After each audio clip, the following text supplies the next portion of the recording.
Martín Escobari is the co-president and head of global growth equity at General Atlantic. Martín, great to see you. Great to see you. Welcome to Fast Money. So what has changed in the environment? Is it the new administration? Is it just the cycle we are in the market? Yeah. We've been without an IPO market for 3.5 years. Yeah. This is the longest this century. The second longest was 18 months, starting in March of 2000 after the dot-com. There's about 3,000 companies waiting to go public. That drought has been great for growth equity because the pricing for private companies ready to go public who have not been able to access capital has meant opportunities for us. For the IPO market to open, historically, looking through the cycles, three things need to be true. You need to have at least 18 months of positive market performance, 2 years ripping. You need to have VIX low and relatively stable, check. Third, you need a handful of IPOs to pop. That hasn't happened.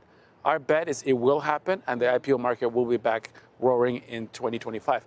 Now, I think the IPOs will be different.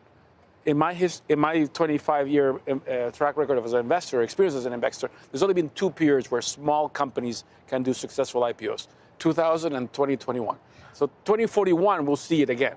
I think the IPOs of 2025 will be larger, profitable, predictable, great companies. And we've got a handful that are eager to go and 20 plus that are ready to go. What do you think the investor appetite is for certain kinds of IPOs, certain kinds of industries? Has anything changed because of yesterday's rethink about AI and DeepSeek in terms of the portfolio companies that you have right now that focus on AI and technology?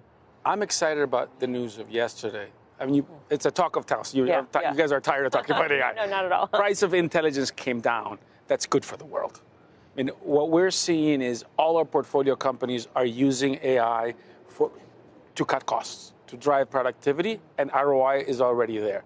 The next generation of AI is the application layer. After 5 years of sort of venture bets in the application layer, we're finally seeing companies that are leading, that are creating new services using AI models, proprietary data, software that works better.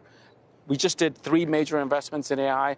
I think the next 2-3 years will be very exciting on the application layer, and I think investors will look for that. Martín, you just mentioned profitability. That's something that should be a key metric when you're going public. What are some of the other metrics you think investors should focus on, or some of the things that you guys are focused on that kind of ticks a lot of boxes and signals that this company's ready to go public? Yeah, listen, when we look at investings, and I think public market investors are no different, the size of the market, the size of the price. We want companies that are going after vast companies. We are companies that are profitable, and then we want companies whose profitability has moat. Is it defensible? Do you have true competitive advantage, or are you just experiencing profits, temporary profits, because you were first mover, but that's not defensible? So I think you want large markets and defensibility of profits in addition to profits. Let's switch gears to emerging markets, because that's something you like. You know, Argentina, a lot of people are going to be talking about that for years to come, and there are many chapters left, but on the margins, incredible success story. The flip side of the coin is Brazil.